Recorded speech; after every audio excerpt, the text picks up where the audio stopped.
Tim produksi dari bernama TV yang berjumlahkan 10 orang telah sampai di Timor Leste pada 15 September 2025. Dalam wawancara dengan Tatoli di Kedutaan Besar Malaysia di Timor Leste, produser bernama TV mengungkapkan bahwa kehadiran timnya di Timor Leste merupakan bagian dari sebuah proyek untuk memproduksi film dokumenter yang akan menampilkan keunikan dan kisah menarik tentang Timor Leste.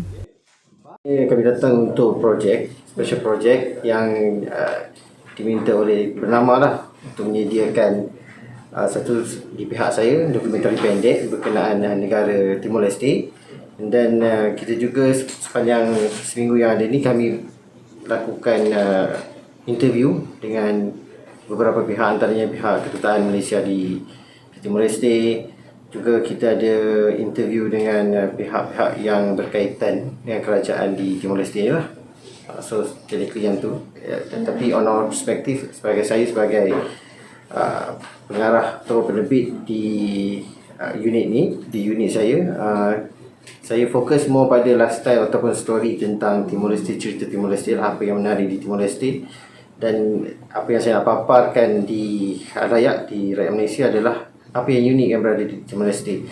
Saya secara umum rakyat Malaysia tahu Timor Leste ni, tapi kita nak tahu cerita di sebalik cerita yang ada di Timor Leste. It's very vibrant dan very colourful lah. Berapa orang tim? Okay, kami di antara di sini lebih kurang dalam 10 orang, 2-3 orang penerbit yang setiap satunya fokus yang berlainan. Kita juga ada wartawan yang kita bawa untuk write up lah. So setiap hari kita report semula ke Kuala Lumpur tentang perkembangan yang berlaku dekat sini lah.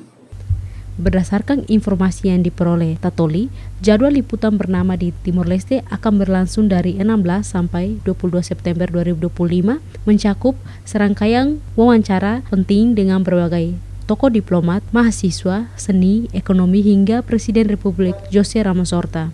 Bernama TV adalah saluran televisi berita milik Malaysian National News Agency atau lembaga berita resmi pemerintah Malaysia.